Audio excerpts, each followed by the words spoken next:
आज आम्ही जाणार होतो सोलापूरला आणि सोलापूर हे आमचं होमटाऊन आहे. मी प्रॉपर सोलापूरचीच आहे आणि आत्ता आम्ही पुण्याला शिफ्ट झालो आहे आणि आम्हाला जेव्हाही आठवण येते, की आम्हाला सोलापूरला जायचं आहे, आम्ही एकदम निघून जातो आणि आम्ही असाच रँडम प्लॅन करून सकाळी निघालो होतो आणि इथे आम्ही ब्रेकफास्टला थांबलो होतो आणि आफ्टर दॅट मला पप्पांनी स्टँडवर ड्रॉप केलं कारण मी तुळजापूरला जाणार होती.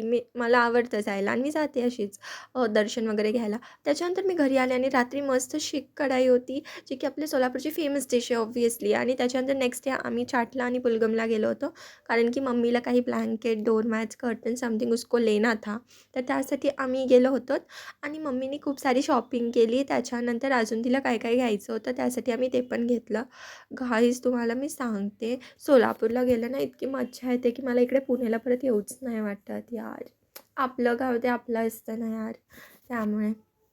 आणि त्याच्यानंतर माझा हा डे खूप हेक्टिक होता.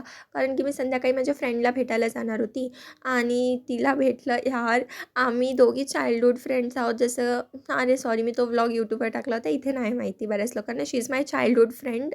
लाईक नर्सरीपासून आम्ही सोबत आहोत आणि त्याच्यानंतर हिने हिची आयकॉनिक स्कूटी आय मीन ये इसकी दादाजी की आहे आणि हे घेऊन आली होती. ह्याच्याशी आमचे खूप सारे मेमरीज आहेत. तर मी ह्याच्यावरती खूप फिरलो आहे आणि त्याच्यानंतर आम्ही दोघी भेटलो आणि मग आम्ही गेलो होतो मंदिरला, आपलं हनुमान मंदिरला गेलो होतो आणि त्याच्यानंतर आम्ही खायलाही गेलो होतो. नट्समध्ये आम्ही काहीतरी खाल्लं होतं.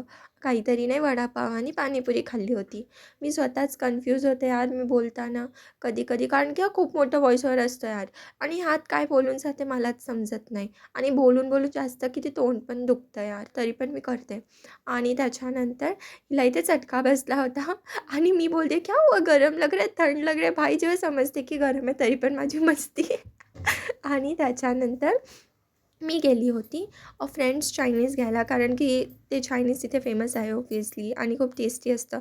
मग हिने मला तिथे ड्रॉप केलं आणि मी तिथून घेतलं आणि मी इतकी घाण पडली होती उतरताना गाडीवरून, मला खूप बेकार लागलं होतं. त्या व्लॉगमध्ये नाही घेऊ शकले कारण मी रेकॉर्ड नाही केलं, पण खूप बेकार लागलं होतं मला. आणि त्याच्यानंतर मी इथून पार्सल घेतलं. पप्पा आणि माझा भाऊ वाट बघत होते की कधी घेऊन येईल आणि मला खूप लेट झाला आणि ऑटोही भेटत नव्हती. जसं तसं करून मला एक ऑटो भेटली आणि ते भैया खूप चांगले होते की त्यांनी मला ड्रॉप केलं घरापर्यंत आणि मग त्याच्यानंतर आम्ही हे गरम-गरम खाल्लं. That's it for the day. Thank you. Bye.